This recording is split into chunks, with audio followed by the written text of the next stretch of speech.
Hello, everyone, and welcome back. We're going to be watching more Attack on Titan today. Storm here. Tom here. Kimmy here. We can't wait to get into this episode. I mean, No. this season has been so good. We've been enjoying this series altogether, but just the last few episodes have been so intense. Last episode was so freaking sad and terrible. Oh my God. And Levi to make that decision. You know, and I like how he stuck where he was like, I'm going to save my friend. And I'm going to save Erwin over Armin. And I know he cared for Armin too, but it was just different. And to see different sides of people's emotions, why they wanted to save one or the other.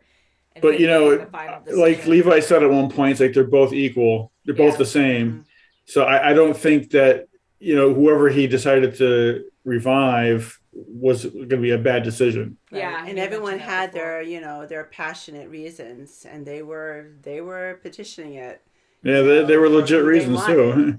Yeah. That was so freaking sad. I'm glad Armin's alive. I mean, I wonder how he's going to react and be like, oh my God, I have Titan powers now. Holy crap, I ate a person. And not that you want to eat a person, but someone I knew too. Like, well, I have a feeling that Armin's going to be able to rock these new powers a lot quicker than Erwin did, because first of all he has Erwin, he has Eren as a teacher, right? So Eren can kind of hopefully show him how to do basic stuff at least. Yeah, and his past insight for maneuvers and ideas of how to manipulate and how to get to where they are. I think that's really going to come into fruition as well in the future. He's going to have this great insight of what to do, against the Beast Titan and the other Titans, and see, I think he's a great asset. I think he's going to do. I think this is going to be a win for them to actually fight back even more so, and this will be more of a challenge now for the Beast Titan, having someone like the Colossal against him, especially with Armin controlling it. Yeah, because I mean, I don't think the Beast Titan probably doesn't realize that they had that syringe to begin with. Right. So having Armin would be like completely by surprise. Yeah, because for him to actually look at Eren and look at Burnthold and be like, okay, well, sorry, you're probably going to die here and just leave. Like, I would so that's be the assumption they have right now. Why, leave him alone and save Reiner, though? Like, they have a bigger purpose for Reiner, or because Eren had Burnthold, there was no I think chance? Reiner might have been the easier one to get to. Yeah. Yeah, and they saw how distracted everybody was. And the Beast Titan wasn't at his prime right now, so he had to rejuvenate as well. So he couldn't, retaliate. He couldn't fight. All he had to do was grab and go. That's right. Mm-hmm. So he had to pick and choose. So he was waiting for another day. Wow. And why is that other Titan, I keep calling him the horse Titan, but that weird one with the big mouth that he rides on, like, why is he so dedicated too? Like, they're all his eyes are very, red in this they were episode. Like laser. Yeah, I wasn't sure if that was like a dramatic effect just to show how scary it was, but no, I think they were full on red. And they were. It was like... and the Beast Titan also had red eyes a few times. So maybe that's a controlling power. Maybe they're or something. related. Or maybe they're related. They got beautiful red eyes. This is how a crab walks. They got it from their mother's side. This is how a crab walks. All right, you guys ready to get into this? We're ready. Let's do it. All right, so this is on Crunchyroll. It is episode 356, also known as 319. And we do know that there's a cutscene because you guys told us there was one. So we'll definitely make sure to watch it at the end. I think Levi is just so amazing. How he fights. Is. I was worried about him and Mikasa going against each other. I was like, oh no. Interesting. So they didn't catch him. Yeah, so maybe he actually got onto one of those things, onto one of the blimps, and he actually ended up, staying out of the walls. Yeah, so he was in a different community. Far away. How far away is, where they are now versus where this was? Because, I mean, they could be right next door because, I mean, I think you'd see an airship flying overhead. I mean, they've scouted so many areas outside the walls, and it's a huge area that they covered before. So but, you can see so far they have a lot of wooded areas, but still, like, you have a lot of rolling hills, so... just enough where you can't detect it. I mean, even the walls are really tall, so you can see really far out. So I don't think close enough, of course, to the walls to actually see another location. But yeah, maybe somewhere kind of close by. I don't know. I mean, that's shocking. I can't believe to see. he just took that chance, and he's just listening to his sister, have a dream, and just to act like that. Well, it sounds like that, brave. back then there was no concern of Titans because they didn't have Titans over there. So maybe there wasn't an issue. So they had no idea what to expect outside the walls. Or it was more, maybe that. Maybe, unfortunately, for Aaron and everyone where they are, it's just there's a lot more there. But even with the airships, I mean, you can, fly above them, maybe for them. I mean, like, they're different heights. But it's rare to find one as big as the Colossals, so maybe they can easily avoid them more. But yeah, I'm assuming that with how happy everyone is, they've never experienced them or haven't yet. Yeah, but then again, like, it seemed like in the future. So while Maria, look at the beginning of Aaron this show. Yeah. His child. They were at peace for a long time. They were oblivious, even though they knew there was danger outside the walls, but they just got used to it and were in a bubble for a while. So, I mean, this was very emotional as well, where we have just the slow walk through the city back to Aaron's house. Having little memories of their childhood and seeing, Well, I mean, you got to remember they haven't been there in several years, because they've had so much going on, but.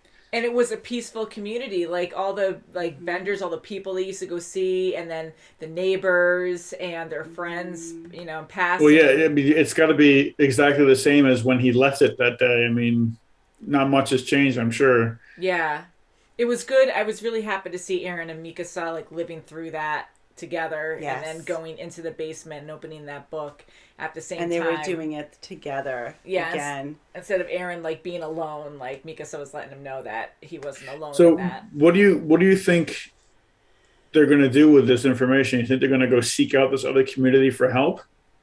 I think they're first going to research they're going to read through those books and see what they can, get out of it. Hopefully there's especially like coordinates with Hanji there.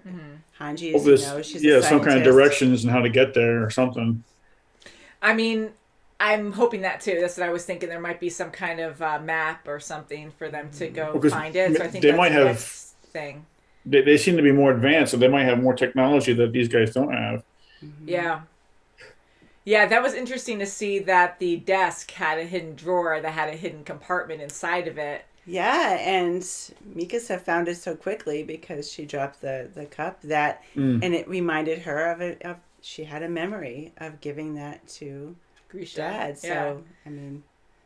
So, of course, that is Grisha as a kid. So I was kind of like, well, maybe it's a family name and maybe that was a grandfather or something because this place is so advanced. But no, it's a completely different location. So he ended up, where Aaron is now, he ended up somewhere else because he actually boarded one of those airships. Maybe not, because I mean, there's no airship landing pads near Wall Maria that we know of. I mean, I know. Like I said, if you saw it getting that close, I think you'd say, "What the hell is that?" And you'd recognize it. Vertical. That's true. You don't need to have an airstrip. I think it's just a vertical landing, so they can land anywhere pretty much. But now the girl that was with him, you think that was Aaron's mother? I think that was his sister. Oh, was his sister? Okay. It was the name Faye, but I kind of questioned it too, and I feel bad I don't remember. I spaced out on that too. I think it was his sister. But... He said he was going to do something with his sister. He went with his sister. Yeah. So hopefully that wasn't a bad thing. And that was their mom, that they had to put their armbands on while they're out. Yeah. Wow. That was good, but we finally got to see what was in the basement. Oh, the basement. We finally saw. And we finally got there. That was huge. And Hanji, she had a good point. She said that, oh, thank goodness the basement wasn't flooded. I'm like, oh, that would suck. I know it. Everything's just boulder ruined. Was on it. We initially thought the boulder was on. Well, she also, the fires never made it this far, so that's good too. Mm-hmm. But just to see the photo, I mean, it makes sense it wouldn't have that, but I didn't even consider that. So when she's like, "Oh, well, it's too detailed to be drawn," and I'm like, yeah, it's a photo, and I'm like, oh crap, they have never seen a photo before, so to see that and think that's advanced, like it is, but it's just pretty crazy to see. Well, that. it's hard because you don't really know fully what technologies they have there and what they don't, because you only see a small fraction of what they're using because they're in combat. I mean, you don't really... Right, they're on survival mode, not so much, Things you get destroyed left and right. I mean, you're not really concerned about a camera so much. Right, you're just focused on just surviving and not focused on inventing things or anything. They can't because they're just trying to fight these titans. Wow, huh? So, we're heading in the right direction. And again, going back to Armin, I mean, him finding out what happened. And I love how he was told, where we just skipped the whole conversation. Oh, yeah. We already know. We just see the aftermath. You just see it in his eyes, like, what? What the freak? It's like, I told you. And he really wasn't told everything at that moment. Yeah. But it's just his perspective, it's like, you had no idea this happened to you. Yeah. But yet it did. Right. He was Isn't that scary? He had no idea. Something. But hopefully he can learn these powers quickly, like we were talking about before. I think he will, because he's got Aaron as a teacher.